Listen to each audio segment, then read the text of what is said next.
ನಮಸ್ಕಾರ ಸ್ನೇಹಿತರೆ, ನಾನು ಭರತ್ ಮಲ್ಲಾಡ್. ಸಮಗ್ರ ಚಿಂತನ ನಮ್ಮ ಕಾರ್ಯಕ್ರಮಕ್ಕೆ ನಿಮಗೆ ಸ್ವಾಗತ ಸ್ನೇಹಿತರೆ. ಇತಿಹಾಸದ ಮಹಾನ್ ವ್ಯಕ್ತಿಗಳ ಹತ್ಯೆಗಳ ಸುತ್ತ ಒಂದು ಕಿರುನೋಟ ಸ್ನೇಹಿತರೆ. ಅಂದು 1860ನೇ ಇಸ್ವಿ ಜನವರಿ ತಿಂಗಳ ಮೊದಲ ದಿನ, ಹೊಸ ಹರ್ಷದ ದಿನ. ಆ ಭವ್ಯ ಭವನದಲ್ಲಿ ಅದೊಂದು ವಿಶಾಲವಾದ ಸುಸಜ್ಜಿತ ಕೊಠಡಿ. ಅಲ್ಲಿ ಕಿಟಕಿಯ ಬಳಿ ಕುಳಿತಿದ್ದ ಕೋಲು ಮುಖದ ಎತ್ತರದ ವ್ಯಕ್ತಿ ತಮ್ಮ ಸಮೀಪದ ಮೇಜಿಗೆ ಕೈಚಾಚಿ ಕಾಗದವನ್ನು ಹತ್ತಿರಕ್ಕೆ ಎಳೆದುಕೊಂಡರು.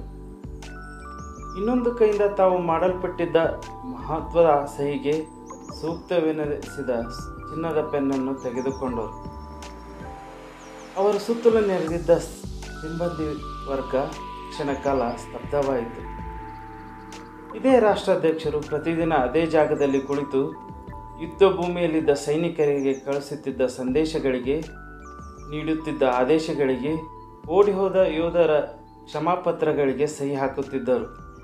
ಅವರದು ಅಪಾರ ಅನುಕಂಪ ತುಂಬಿದ ಹೃದಯ, ದುಃಖ, ನೋವು ಹತ್ತಿರದಿಂದ ಬಲ್ಲವರಾಗಿದ್ದರು. ಆದರೆ ಇಂದು ಅವರು ಸಹಿ ಮಾಡಲಿದ್ದುದು ಕ್ಷಮೆಗಿಂತ ಮಿಗಿಲಾದದ್ದು, ಒಂದು ಇಡೀ ಜನಾಂಗದ ಪುನರುಜ್ಜೀವನ ನೀಡುವಂಥ ಘೋಷಣೆ. ಅವರು ಸಹಿ ಮಾಡಿದ ನಂತರ ಆ ಕಾಗದ ಸುಮಾರು 4 ಮಿಲಿಯನ್ ಕಪ್ಪು ಅಮೆರಿಕನ್ನರಿಗೆ ಗುಲಾಮಗಿರಿಯಿಂದ ಮುಕ್ತಿ ನೀಡಲಿತ್ತು.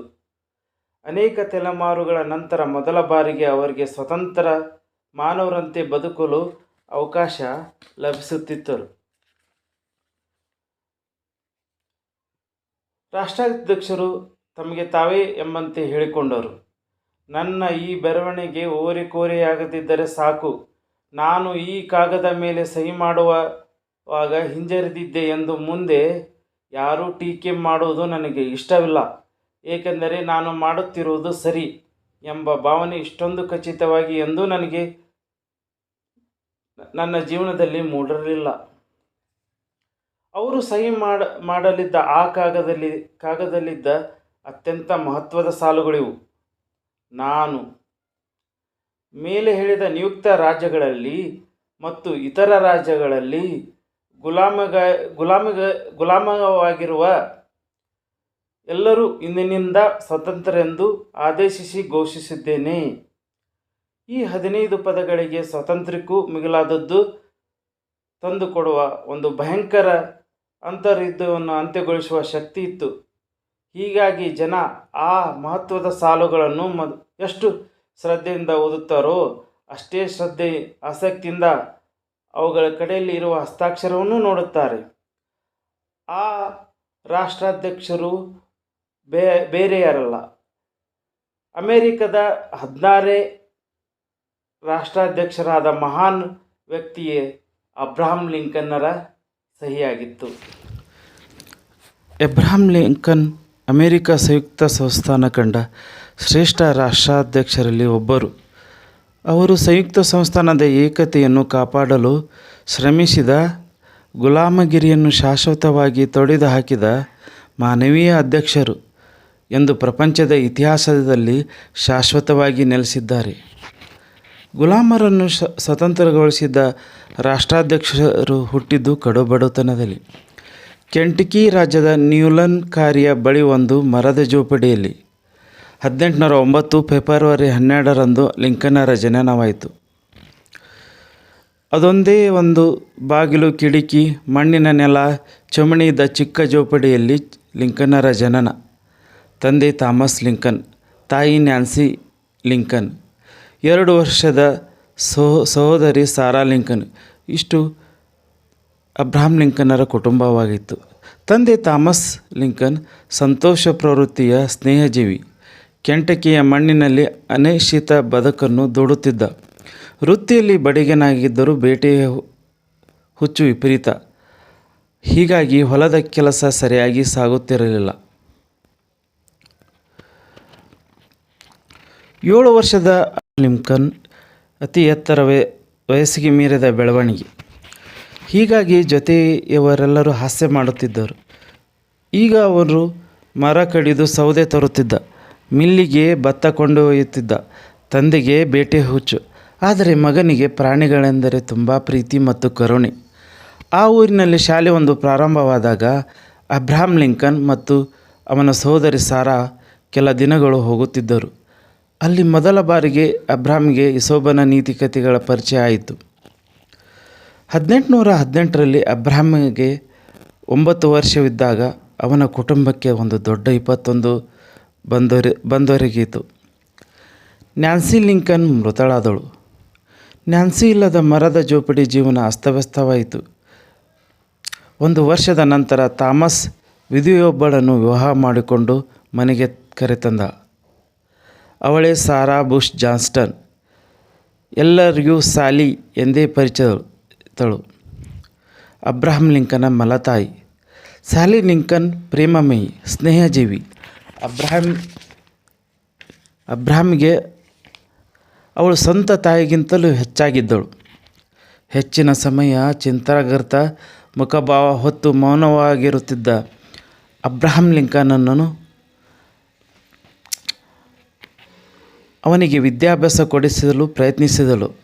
ಅವನು ಓದು ಬರೆಯ ಕಲಿತು ಮುಂದೆ ಒಂದು ದೊಡ್ಡ ವ್ಯಕ್ತಿ ಆಗಬೇಕೆಂದು ಸಾರಾ ಲಿಂಕನ್ ಬಯಸಿದ್ದಳು. ಯುವಕ ಲಿಂಕನ್ಗೆ ಪುಸ್ತಕ ಓದುವ ಆಸೆ ವಿಪರೀತ. ಹೊಲದ ಕೆಲಸ ಮಧ್ಯೆ ಬಿಡುವು ಸಿಕ್ಕಾಗೆಲ್ಲ ಅವನು ತನ್ನಲ್ಲಿದ್ದ ಕೆಲವು ಪುಸ್ತಕಗಳನ್ನು ಮತ್ತೆ ಮತ್ತೆ ಓದುತ್ತಿದ್ದ. ಕೆಲವೊಂದು ಸಲ 15 ಮೈಲು ದೂರ ನಡೆದು ಪುಸ್ತಕಗಳನ್ನು ತೆಗೆದುಕೊಂಡು ಓದಿ ಮತ್ತೆ 15 ಮೈಲು ನಡೆದು ಹಿಂದಕ್ಕೆ ಬರುತ್ತಿದ್ದ. ಅಬ್ರಹಾಂ ಲಿಂಕನ್ನರು ಯುವಕರಾದಾಗ 2 ಮಹತ್ವದ ಘಟನೆಗಳು ಜರುಗಿದವು. ಈ ಘಟನೆಗಳು ಅಬ್ರಹಾಂ ಲಿಂಕನ್ನರ ಜೀವನದ ದಿಕ್ಕನ್ನೇ ಬದಲಿಸಿದವು. ಯಾವುದೋ ಒಂದು ವಿಚಾರಕ್ಕಾಗಿ ಅಬ್ರಹಾಂ ಲಿಂಕನ್ನರು ನ್ಯಾಯಾಲಯಕ್ಕೆ ಹಾಜರಾಗಿದ್ದರು. ನ್ಯಾಯಾಲಯವು ಅಬ್ರಹಾಂ ಲಿಂಕನ್ನರನ್ನು ದೋಷಮುಕ್ತಗೊಳಿಸಿತು. ಈ ಘಟನೆ ಅಬ್ರಹಾಮರ ಮನಸ್ಸಿನಲ್ಲಿ ಅಚ್ಚೊತ್ತಿತ್ತು. ಕಾನೂನಿನ ಬಗ್ಗೆ ಅವರಿಗೆ ಆಸಕ್ತಿಯನ್ನು ಕೆರಳಿಸಿತು. ಅವನು ಆಗಾಗ್ಗೆ ಸ್ಥಳೀಯ ನ್ಯಾಯಾಲಯಕ್ಕೆ ನಡೆಯುತ್ತಿದ್ದ ವಿಚಾರಣೆಗಳನ್ನು ವೀಕ್ಷಿಸತೊಡಗಿದರು. ಕೆಲವು ಪುಸ್ತಕಗಳನ್ನು ಎರವಲು ಪಡೆದು ಅಮೆರಿಕದಲ್ಲಿ ಆಗ ಜಾರಿಯಲ್ಲಿದ್ದ ಕಾಯ್ದೆ ಕಾನೂನು ಹಾಗೂ ಅಲ್ಲಿನ ಸಂವಿಧಾನದ ಬಗ್ಗೆ ತಿಳಿದುಕೊಂಡರು. ಹಾಗೂ ಎರಡನೇ ಘಟನೆ ಎಂದರೆ 1828ರಲ್ಲಿ ಆಂಡ್ರೂ ಜಾಕ್ಸನ್ ಅಮೆರಿಕದ ರಾಷ್ಟ್ರಾಧ್ಯಕ್ಷರಾಗಿ ಚುನಾಯಿತರಾದರು. ಆಂಡ್ರೂ ಜಾಕ್ಸನ್ ಒಬ್ಬ ಸಾಮಾನ್ಯ ಕುಟುಂಬದಿಂದ ಬಂದಂಥ ವ್ಯಕ್ತಿಯಾಗಿದ್ದರು. ಈ ಸಂಗತಿ ಲಿಂಕನ್ನರಿಗೆ ಮಹತ್ವವಾಗಿ ಕಂಡಿತು. ಇದು ಅವರಿಗೆ ಅಲ್ಲಿ ಎಲ್ಲರಿಗೂ ಇದ್ದ ಮುಕ್ತವಾದ ಸಮಾನ ಅವಕಾಶಕ್ಕೆ ಮತ್ತೊಂದು ನಿದರ್ಶನವಾಗಿತ್ತು. 1831ರಲ್ಲಿ ಅಬ್ರಹಾಂ ಲಿಂಕನ್ನರು ಮನೆ ಬಿಟ್ಟು ಹೊರಟು ನ್ಯೂ ಸೇಲಂನಲ್ಲಿ ತಮ್ಮ ಹೊಸ ಜೀವನವನ್ನು ಪ್ರಾರಂಭಿಸಿದರು. ಆ ಊರಿನ ಜನರ ಮನಸ್ಸನ್ನು ಗೆದ್ದರು. ಆ ಊರಿನ ಜನರ ಜೊತೆಗೆ ಪ್ರಾಮಾಣಿಕ ಹಾಗೂ ನಿಷ್ಠೆಯಿಂದ ನಡೆದುಕೊಂಡರು. ಸ್ಥಳೀಯ ಚರ್ಚಾಗೂಟಗಳಲ್ಲಿ ಪಾಲ್ಗೊಂಡು ತಾನು ಅತ್ಯುತ್ತಮ ವಾಗ್ಮಿ ಎಂದು ಸಾಬೀತುಪಡಿಸಿದರು. ತಮ್ಮ 23ನೇ ವಯಸ್ಸಿನಲ್ಲಿ ರಾಜಕೀಯ ಪ್ರವೇಶಿಸಿದ ಅಬ್ರಹಾಂ ಲಿಂಕನ್ನರು 1832ರಲ್ಲಿ ಇಲಿಯಾನಾ ರಾಜ್ಯದ ವಿಧಾನಮಂಡಲದಲ್ಲಿ ಚುನಾವಣೆಗೆ ಸ್ಪರ್ಧಿಸಿ ಸೋತರು. ಆದರೆ ಇದರಿಂದ ತೃಪ್ತಿಗೆಡದ ಅಬ್ರಹಾಂ ಲಿಂಕನ್ನರು ಪುನಃ 1834ರಲ್ಲಿ ನಡೆದ ಮುಂದಿನ ಚುನಾವಣೆಯಲ್ಲಿ ಸ್ಪರ್ಧಿಸಿ ಗೆಲುವನ್ನು ಸಾಧಿಸಿದರು. ಹೀಗೆ ರಾಜಕೀಯವಾಗಿ ಅಬ್ರಹಾಂ ಲಿಂಕನ್ ತುಂಬ ಎತ್ತರಕ್ಕೆ ಬೆಳೆದರು. ಮುಂದೆ ಅಬ್ರಹಾಂ ಲಿಂಕನ್ನರು ಕೆಂಟಕಿಯ ಅಗರ್ಭ ಶ್ರೀಮಂತ ಬ್ಯಾಂಕರ್ ಮಗಳಾದ ಮೇರಿ ಆಂಟಾಳನ್ನು 1842ರಲ್ಲಿ ಮದುವೆಯಾದರು. ಇವರಿಗೆ 1843ರಲ್ಲಿ ದೊಡ್ಡ ಮಗ ರಾಬರ್ಟ್ ಟಾಡ್ ಲಿಂಕನ್ ಜನನವಾಯಿತು. 1842ರಲ್ಲಿ ಅಲ್ಲಿನ ಜನ ಅವರನ್ನು ಅಮೆರಿಕ ಸಂಯುಕ್ತ ಸಂಸ್ಥಾನ ಕಾಂಗ್ರೆಸ್ಸಿಗೆ ತಮ್ಮ ಪ್ರತಿನಿಧಿಯಾಗಿ ಬಹುಮತದಿಂದ ಆರಿಸಿ ತಂದರು. ಅಬ್ರಹಾಂ ಲಿಂಕನ್ನರು ಕಾಂಗ್ರೆಸ್ ಪ್ರವೇಶಿಸುವ ವೇಳೆಗೆ ಗುಲಾಮರ ಮಾರಾಟ ಭರದಿಂದ ನಡೆಯುತ್ತಿದ್ದು, ಒಬ್ಬೊಬ್ಬ ಗುಲಾಮ ಸುಮಾರು $2,500 ಮಾರಾಟವಾಗುತ್ತಿದ್ದ. ಗುಲಾಮ ವ್ಯಾಪಾರಿಗಳು ಲಕ್ಷಾಧಿಪತಿಗಳಾದವರು. ಹೀಗೆ ಮಾರಾಟವಾದ ಗುಲಾಮರಿಗೆ ಯಾವ ಸ್ವಾತಂತ್ರ್ಯವೂ ಉಳಿಯುತ್ತಿರಲಿಲ್ಲ. ಒಡೆಯನ ಅನುಮತಿ ಪಡೆಯದೆ ಮನೆಯಿಂದ ಹೊರಗೆ ಹೋಗುವಂತಿಲ್ಲ. ಭೂಮಿಯ ಒಡೆತನವಿಲ್ಲ. ಓದು ಬರಹ ಕಲಿಯಲು ಅವಕಾಶವಿಲ್ಲ. ಶಾಸನ ಸಭೆಗಳಿಗೆ ಅನುಮತಿ ಇಲ್ಲ. ಮೈ ಮುಚ್ಚುವಷ್ಟೇ ಬಟ್ಟೆ, ತಲೆ ಮೇಲೊಂದು ಸೂರು. ಇವರ ಪಾಲಿಗೆ ಕನಸಿನ ಗಂಟು. ಹೇಳಿದ ಕೆಲಸವನ್ನೆಲ್ಲ ಮಾಡಬೇಕು. ಸಂಬಳ ಇಲ್ಲ. ಈ ಗುಲಾಮರ ಅಂಕಿ ಮೀರುವ ಸೂಚನೆ ಏನಾದರೂ ಬಂದರೆ ದಯೆ ದಾಕ್ಷಿಣ್ಯಗಳಲ್ಲೇ ಮೈ ಮುರಿಯುವಂತೆ ಹೊಡೆಯಲಾಗುತ್ತಿತ್ತು. ಒಟ್ಟಿನಲ್ಲಿ ಒಡೆಯನಿಗೆ ಆದಾಯ ತಂದುಕೊಟ್ಟು ಸುಖ ಸೌಕರ್ಯಗಳನ್ನು ಒದಗಿಸುವುದು ಈ ಗುಲಾಮರ ಮುಖ್ಯ ಕರ್ತವ್ಯ. ಹೀಗಾಗಿ ದಕ್ಷಿಣದ ರಾಜ್ಯಗಳು ಗುಲಾಮರಿಲ್ಲದೆ ಹತ್ತಿ ಬೆಳೆಯಿಲ್ಲ, ಹತ್ತಿ ಬೆಳೆಯಿಲ್ಲದೆ ಹಣ ಇಲ್ಲ. ಹೀಗೆ ದಕ್ಷಿಣ ರಾಜ್ಯದ ಪರಿಸ್ಥಿತಿ ಇತ್ತು. 1856ರಲ್ಲಿ ರಿಪಬ್ಲಿಕನ್ ಪಕ್ಷ ಸೇರಿದ ಅಬ್ರಹಾಂ ಲಿಂಕನ್ ಬಹಳ ಬೇಗ ಮೇಲೇರಿದರು. ಇಡೀ ದೇಶದಲ್ಲಿ ಅತ್ಯುತ್ತಮ ವಾಗ್ಮಿ ಎಂದು ಈಗಾಗಲೇ ಅವರು ಹೆಸರು ಗಳಿಸಿದ್ದರು. ರಿಪಬ್ಲಿಕನ್ ಪಕ್ಷಕ್ಕೆ ಸರಿಯಾದ ವ್ಯಕ್ತಿ ದೊರೆತರೆಂದು ಎಲ್ಲರಿಗೂ ಅನಿಸಿತು. 1860ರ ಮೇನಲ್ಲಿ ರಾಷ್ಟ್ರೀಯ ಅಧ್ಯಕ್ಷತೆಗೆ ಸ್ಪರ್ಧಿಸಲು ರಿಪಬ್ಲಿಕನ್ ಪಕ್ಷ ಲಿಂಕನ್ನರನ್ನು ಆಯ್ಕೆ ಮಾಡಿತು. ಭರದಿಂದ ನಡೆದ ಚುನಾವಣೆಯ ಪ್ರಚಾರದಲ್ಲಿ ದೇಶದ ಎಲ್ಲ ಭಾಗಗಳಿಂದ ತುಂಡರಿಸಿದ ಮರದ ಕಂಬಿ ಸಾಲುಗಳನ್ನು ಹಡಗುಗಳಲ್ಲಿ ಸಾಗಿಸಲಾಯಿತು. ಮರದ ಪಟ್ಟಿಗೆಗಳನ್ನು ಮಾಡುವುದರಲ್ಲಿ ನಿಷ್ಣಾತನಾಗಿದ್ದ ಪ್ರಾಮಾಣಿಕ ಅಬ್ರಹಾಮನ ಗುಣಗಾನ ಮಾಡಲಾಯಿತು. ಅದೇ ವರ್ಷ ನವೆಂಬರ್ 6ರಂದು ನಡೆದ ಅಮೆರಿಕ ಅಧ್ಯಕ್ಷ ಚುನಾವಣೆಯಲ್ಲಿ ಲಿಂಕನ್ ಜಯಶಾಲಿಯಾದರು. ಉತ್ತರದ ಒಂದು ರಾಜ್ಯವನ್ನು ಹೊರತುಪಡಿಸಿ ಮಿಕ್ಕ ಎಲ್ಲ ರಾಜ್ಯಗಳ ಮತಗಳ ಬೆಂಬಲದಿಂದ ಅಬ್ರಹಾಂ ಲಿಂಕನ್ ಅಮೆರಿಕ ಸಂಯುಕ್ತ ಸಂಸ್ಥಾನದ 16ನೇ ಅಧ್ಯಕ್ಷರಾಗಿ ಆಯ್ಕೆಯಾದರು. 1860 ಡಿಸೆಂಬರ್ 20ರಂದು ಲಿಂಕನ್ನರು ವಾಷಿಂಗ್ಟನ್ ತಲುಪುವ ಮೊದಲೇ ದಕ್ಷಿಣ ಕರೋಲಿನಾ ರಾಜ್ಯ ತಾನು ಸ್ವತಂತ್ರ ದೇಶವೆಂದು, ಅಮೆರಿಕ ಸಂಯುಕ್ತ ಸಂಸ್ಥಾನದ ಕಾಯ್ದೆಗಳು ತನಗೆ ಅನ್ವಯಿಸುವುದಿಲ್ಲವೆಂದು ಘೋಷಿಸಿಕೊಂಡಿತು. ಲಿಂಕನ್ನರಿಗೆ ಬೆದರಿಕೆಯ ಪತ್ರಗಳು ಬರತೊಡಗಿದವು. 1861ರ ಮಾರ್ಚ್ನಲ್ಲಿ ನೂತನ ರಾಷ್ಟ್ರಾಧ್ಯಕ್ಷರು ಪ್ರಮಾಣ ವಚನ ಸ್ವೀಕರಿಸುವ ವೇಳೆಗೆ ಇನ್ನೂ 6 ರಾಜ್ಯಗಳು ಅಲಬಾಮಾ, ಲೂಸಿಯಾನಾ, ಮಿಸಿಸಿಪಿ, ಫ್ಲೋರಿಡಾ, ಜಾರ್ಜಿಯಾ ಮತ್ತು ಟೆಕ್ಸಾಸ್ ತಾಯ್ನಾಡಿನಿಂದ ಬೇರೆಯಾಗಿದ್ದವು. ಈ ರಾಜ್ಯಗಳು ಸೇರಿ ಅಮೇರಿಕ ಒಕ್ಕೂಟ ಸಂಸ್ಥಾನ ಎಂಬ ವಿರೋಧ ದೇಶವನ್ನೇ ಹುಟ್ಟಾಕಿದವು. ಈ ಕಾನ್ಸ್ಪಿರೆಸಿಗೆ ಜೋಸೆಫ್ ಡೇವಿಸ್ ಅಧ್ಯಕ್ಷರಾಗಿ, ಜನರಲ್ ಲೀ ಮುಖ್ಯ ಸೇನಾಧಿಪತಿಯಾಗಿ ನೇಮಕೊಂಡರು. 1863 ಜನವರಿ 1ರಂದು ದಾಸ ವಿಮೋಚನಾ ಕಾಯ್ದೆಯನ್ನು ಲಿಂಕನ್ನರು ಜಾರಿಗೆ ತಂದರು. 1864ರಲ್ಲಿ ಮತ್ತೆ ನಡೆದ ಅಧ್ಯಕ್ಷ ಚುನಾವಣೆಯಲ್ಲಿ ಲಿಂಕನ್ನರು ಮತ್ತೆ ಅಮೆರಿಕದ ಅಧ್ಯಕ್ಷರಾಗಿ ಆಯ್ಕೆ ಆದರು. ಇದೇ ಏಪ್ರಿಲ್ ತಿಂಗಳಲ್ಲಿ ಅಮೆರಿಕದ ಸೇನೆ ಹಾಗೂ ಕಾನ್ಫರೆನ್ಸ್ ಸೇನೆ ನಡೆದ ಭೀಕರ ಅಂತರ್ಯುದ್ಧ ಅಂತ್ಯವಾಯಿತು. ಅಮೆರಿಕ ಸೇನೆ ಜಯಶಾಲಿಯಾಯಿತು. ಅಂದು 1865ರ ಏಪ್ರಿಲ್ 14ರ ಶುಭ ಶುಕ್ರವಾರ ದಿನ. ಅಂದು ಬೆಳಗ್ಗಿನಿಂದ ಸಂಜೆಯವರೆಗೆ ಲಿಂಕನ್ನರು ಆಡಳಿತಾತ್ಮಕ ಕೆಲಸದಲ್ಲಿ ಮಗ್ನರಾಗಿದ್ದರು. ನಿಧಾನವಾಗಿ ಕತ್ತಲು ವಾಷಿಂಗ್ಟನ್ ಬೀದಿಯನ್ನು ಆವರಿಸಿತು. ಅದರೊಂದಿಗೆ ಅಡುಗೆ ಕುಳಿತಿದ್ದ ಲಿಂಕನ್ನರ ಸಾವು ಕೂಡ ಕಳ್ಳ ಹೆಜ್ಜೆ ನೀಡುತ್ತಾ ಅವರನ್ನು ಸಮೀಪಿಸಿತು. ಆ ರಾತ್ರಿ ದಿನದ ಆಡಳಿತ ಕೆಲಸಗಳನ್ನು ಪೂರೈಸಿದ ಲಿಂಕನ್ ಮನಸ್ಸಿನ ಒತ್ತಡ ನಿರ್ವಹಣೆಗಾಗಿ ಪತ್ನಿಯ ಜೊತೆ ಅವರ್ ಅಮೇರಿಕನ್ ಕಸಿನ್ ಎಂಬ ನಾಟಕವನ್ನು ನೋಡಲು ವಾಷಿಂಗ್ಟನ್ನ ಫೋರ್ಡ್ಸ್ ರಂಗಮಂದಿರಕ್ಕೆ ತೆರಳಿದರು. ಅವರು ರಂಗಮಂದಿರ ತಲುಪಿದಾಗ ಆಗಲೇ ನಾಟಕ ಪ್ರಾರಂಭವಾಯಿತು. ಸುಮಾರು 10 ಗಂಟೆ ಸಮಯ. ಎಲ್ಲರೂ ನಾಟಕದೊಳಗೆ ಮಗ್ನರಾಗಿದ್ದರು. ತದೇಕ ಚಿತ್ತ ನಾಟಕವನ್ನು ನೋಡುತ್ತಿದ್ದರು. ನಾಟಕವನ್ನು ಏಕಾಗ್ರತೆಯಿಂದ ನೋಡುತ್ತಿದ್ದ ಲಿಂಕನ್ ಹಾಗೆ ತಾವು ಕುಳಿತಿದ್ದ ಬಾಲ್ಕನಿಯ ಪಟ್ಟಿಯೊಡನೆ ಬಾಗಿ ಕುಳಿತು ವೀಕ್ಷಿಸಿದರು.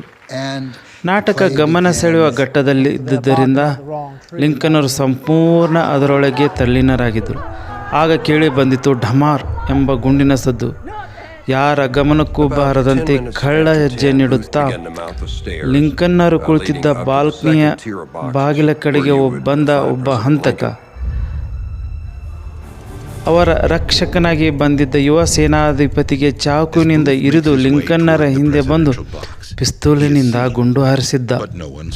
ಹಾಗೆ ಲಿಂಕನ್ನರ ಮೇಲೆ ಗುಂಡು ಹಾರಿಸಿದ ಹಂತಕನೇ ಜಾನ್ ವಿಲ್ಕಿನ್ ಬೂತ್. ಅಮೆರಿಕದ ದಕ್ಷಿಣದ ಜಮೀನ್ದಾರನಾಗಿದ್ದ ಜಾನ್ ವಿಲ್ಕಿನ್ ಬೂತ್ ಅಮೆರಿಕದ ದಕ್ಷಿಣ ಭಾಗವನ್ನು ತುಂಬ ಪ್ರೀತಿಸುತ್ತಿದ್ದ. ಗುಲಾಮಗಿರಿ ಕಾಯ್ದೆಯನ್ನು ತುಂಬ ವಿರೋಧ ವ್ಯಕ್ತಪಡಿಸಿದ್ದ ಜಾನ್ ವಿಲ್ಕಿನ್ ಬೂತ್ ಒಬ್ಬ ಅಮೆರಿಕದ ನಾಟಕದ ರಂಗಭೂಮಿ ನಟ. ಹಾಗಾಗಿ ಅಲ್ಲಿ ಅವನಿಗೆ ಎಲ್ಲ ಪರಿಚಿತನಾಗಿದ್ದ. ಅವನಿಗೆ ಆರಾಮವಾಗಿ ರಂಗಪ್ರವೇಶ ಸಿಕ್ಕಿತ್ತು.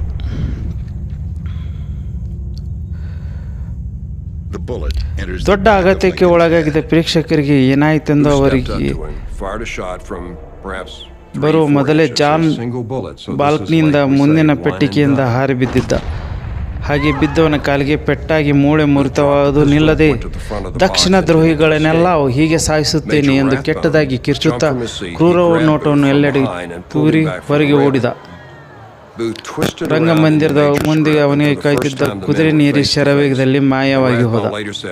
ಗುಂಡು ಏಟಿನಿಂದ ಪ್ರಜ್ಞಾಹೀನರಾಗಿ ಹಾಗೆ ಹೊರಗಿದ ಭಂಗಿಯಲ್ಲಿ ಕುಳಿತಿದ್ದ ಅಬ್ರಹಾಂ ಲಿಂಕನ್ನರು ಅಲ್ಲೇ ಹತ್ತಿರದ ಮನೆಯೊಂದಕ್ಕೆ ಕೊರೆದೊಯ್ದು ಚಿಕಿತ್ಸೆ ನೀಡಲಾಯಿತು. ಆದರೆ ಕಾಲ ಮಿಂಚಿ ಹೋಗಿತ್ತು. ಸಾವು ಅಸಾಧಾರಣ ವ್ಯಕ್ತಿ ತೀರಾ ಸನ್ನಿಹಿಕ್ಕೆ ಬಂದಿತ್ತು. 1865 ಏಪ್ರಿಲ್ 15 ಅಂದಿನ ಸೂರ್ಯೋದಯ ಅಮೆರಿಕ ಸಂಯುಕ್ತ ಸಂಸ್ಥಾನದ ಪಾಲಿಗೆ ಕರಾಳ ಬೆಳಗಾಗಿ ಉದಯಿಸಿತು. ಬೆಳಗ್ಗೆ 7:30 ಸುಮಾರು ಜಗತ್ತಿನ ಮಹಾನ್ ನಾಯಕ ಸಾಲಿಗೆ ಸೇರಿದ ಲಿಂಕನ್ ಈ ಲೋಕ ವಿದಾಯ ಹೇಳಿದರು. ಲಿಂಕನ್ನರ ದೇಹವನ್ನು ಸ್ಪ್ರಿಂಗ್ಫೀಲ್ಡ್ಗೆ ಕೊಂಡೊಯ್ದು ಅವನ ಮಗನಾದ ವಿಲ್ಲಿಗೆ ಸಮಾಧಿ ಬಳಿಯಲ್ಲೇ ಸಮಾಧಿ ಮಾಡಲಾಯಿತು. ಜನಪ್ರಿಯತೆಯ ತುತ್ತುದಿರುವಾಗಲೇ ನಿರ್ಗಮಿಸಿದ ಅವರ ಸಾವಿನ ಶೋಕ ಎಲ್ಲೆಡೆ ಪ್ರಸರಿಸಿತು. ಕಡು ಕಷ್ಟದಿಂದ ಹಂತವಾಗಿ ಶ್ರಮಪಟ್ಟು ಮೇಲೆ ಏರಿ ಬಿದ್ದರೂ ಕುಗ್ಗದೆ, ಸೋತರು ಹಿಂಜರಿದೆ, ಜಗ್ಗಿದರು ಮತ್ತೆ ಎದ್ದು ಉನ್ನತ ಅಮೆರಿಕದ ಪದವಿ ನೀಡಿದ ಅಬ್ರಹಾಂ ಲಿಂಕನ್ನರ ದಾರುಣವಾಗಿ ಹತ್ಯೆಯಾದರು.